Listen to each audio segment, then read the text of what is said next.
Okay, here it is, Thursday at 9 o'clock, and it is raining like the dickens right now. I don't know if you can hear that or not, but I'm going to take a picture of our review key here,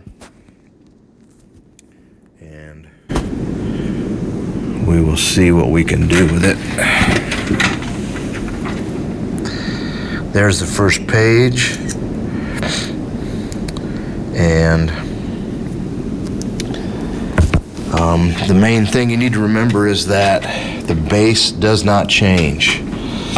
On number 1 here, you can see it's just 6 to the 7th, and on number 2, it's -3. The base did not change, okay? And we add exponents in those two cases, and then on number 3 and 4, we're going to multiply exponents because of those parentheses. All right, and then 5 and 6, we combine both of them. So we add on 5, then we multiply every exponent on number 6. So everything to the third, 4 to the third, x to the third, y to the third, and 4 to the third is 64. Okay, same things apply on 7, 8, 9, and 10. 8 is important because, again, the base didn't change, did it? The base is still x plus 7. 7, you'll notice, is positive. That's because you have this even exponent right there. Okay? And so that's why it's going to be a positive answer there. Hopefully the rest of those are pretty self-explanatory. Let me know if you have questions. I'm going to do a picture of page 2 here now.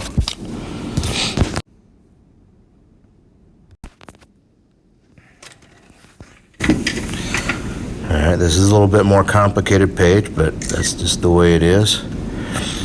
We're going to remember that a negative exponent flips the position of the base. So all that happens is that 19 goes down to the bottom. It still has to be squared. You could write it like this, but this is probably easier, better, whatever you want to say. 14, anything with a 0 power is 1. Okay, 15 again, the negative exponent flips the position of the base. All right, 16, there's no negative exponent, so everything stays where it is. We just apply the exponent just like on the other page. Now, 17 through 20 here, we start to have some negative exponents. So on 17, you can see the x went down to the bottom. Everything else stayed where it was. Okay, same thing here. You deal with the x's first. I got 3 on the top and 1 on the bottom, which gives us 2. And then these 4 guys that are negative, they're going to go up to the top. Okay. 19 and 20 are the same kind of deal. The variable with the negative exponent is going to shift positions. Okay. 21 and 22, same deal. You're just figuring out where there are more y's, where there are more x's, and that's where they go. Remember on 23 to 26, you only want one number in front of the decimal. So I have a 2, I have a 3, I have a 3, I have a 9. Okay, that's only one number in front of the decimal, and then you count places. So from this spot, it's 4 decimals over, 4 spots over. Okay, that's that page. Let me know if you have questions. I will make it so that you can respond to my post and ask questions there. On page 3, then the second to last page, I guess, we have more.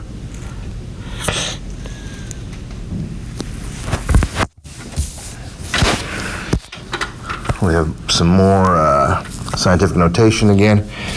Just going backwards this time from scientific notation to the standard number. And remember, a negative exponent means it's a very small number, okay? Now, the important part here, the usefulness of it is multiplying these large numbers. And remember, I still only want one number. So when I have a 20 here on number 32, I can't leave it that way. I have to convert it to 2.0, which means I had to add 1 to my exponent. Okay, same thing here. I can't have 16. I converted it to 1.6. Okay, this one here, 34, you're just going to take 2.5 times 10 to the 6th times itself, if you wanted to think of it that way. So now it looks exactly like these ones up here. Okay, so 2.5 times 2.5 is 6 1/4. And then I got 6 and 6 makes my 12. Okay.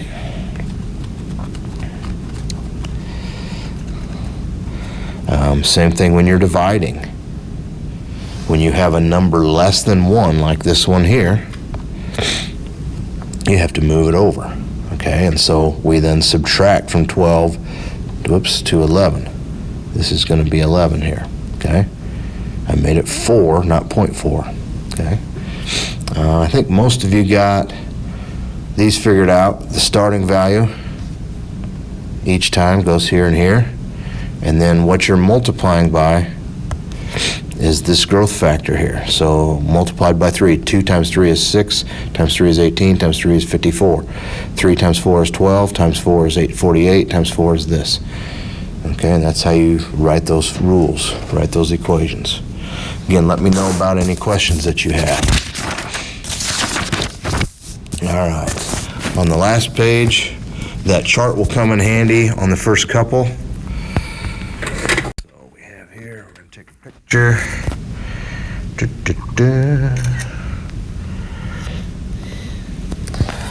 All right, so there's your answers. I will probably post a chart for you to use for 39 and 40. I don't know how many there'll be, but there'll be at least one. 40A here, you had to make 8 into a different base. So 8 squared is way bigger than 16.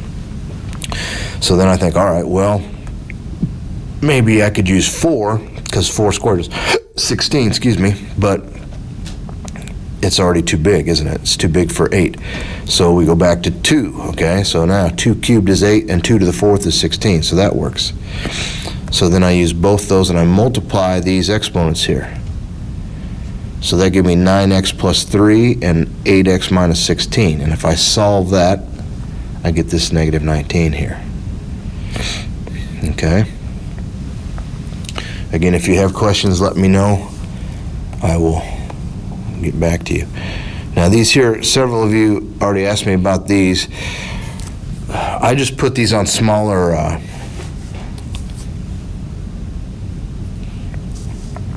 graphs, but we did use those ones that went up to 40, if you remember. Okay, and remember also that if there's no number in front of this, like 3 times 2 to the x or whatever, it's going to start at 1, correct? And these both start at 1, don't they? You can see they both start at 1. And I hope you can see that they're exact opposites of each other. Okay? Because the growth factor has a 2 in it, right? So it's just the exact opposites. Start at 1 and double it. Start at 1 and double it up this way. Start at 1 and cut it in half each time that way. All right? Now on the next group, again, the only real difference here is that this guy starts at 4. Okay? This guy just starts at 1, right? Same thing here. The only difference is this guy starts at a half. This guy starts at 1 again, right? And you can see there's growth and there's decay. They look just like these up here, don't they? Okay, so I mean, you know, pretty simple. All right. That's a lot of stuff so far. Your test is not going to be that long, but, and again, I just want to know where you're at. So this last page is probably more important than any of that. You know, these 3 here probably are not going to be on your test. I'm not going to deal with that. You will have a graph. You will have one of these guys, or 2, but I'm not going to worry about this. This is just kind of get you to think a little bit about things. All right, the last page.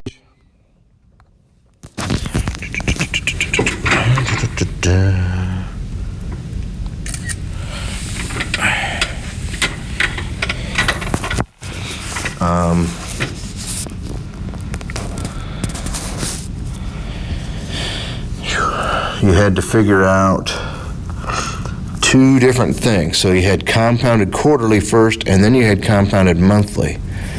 So this side is quarterly for 5 years and 20 years, and this side is monthly. And then these numbers here are the difference. So if I did it for 5 years, monthly as opposed to quarterly, I made an extra 20 cents. And if I did it 20 years, I made an extra $1.46, which is not much. But still, I doubled my money in 20 years, and I didn't do anything. So it's not great, but again, it's all about scale, economies of scale. The more money you have in there, the more interest you're going to earn. All right, the half-life problem here is pretty tough. A couple classes we did this in class. You're talking between, if I got 20 ounces of it, in half an hour, I'm only going to have 10 ounces, and that's what this chart over here says.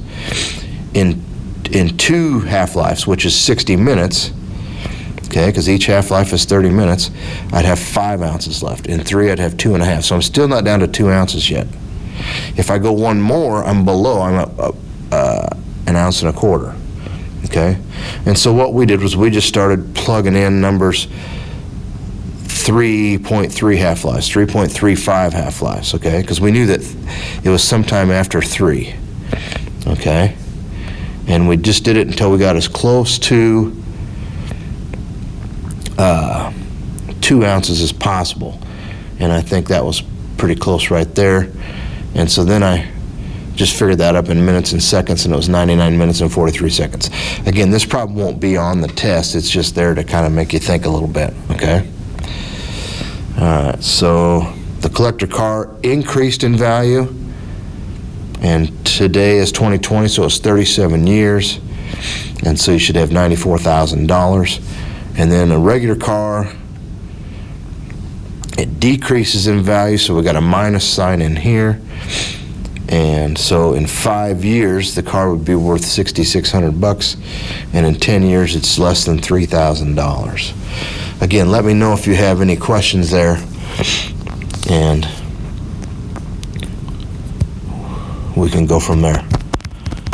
Thanks. I will post this in a few minutes.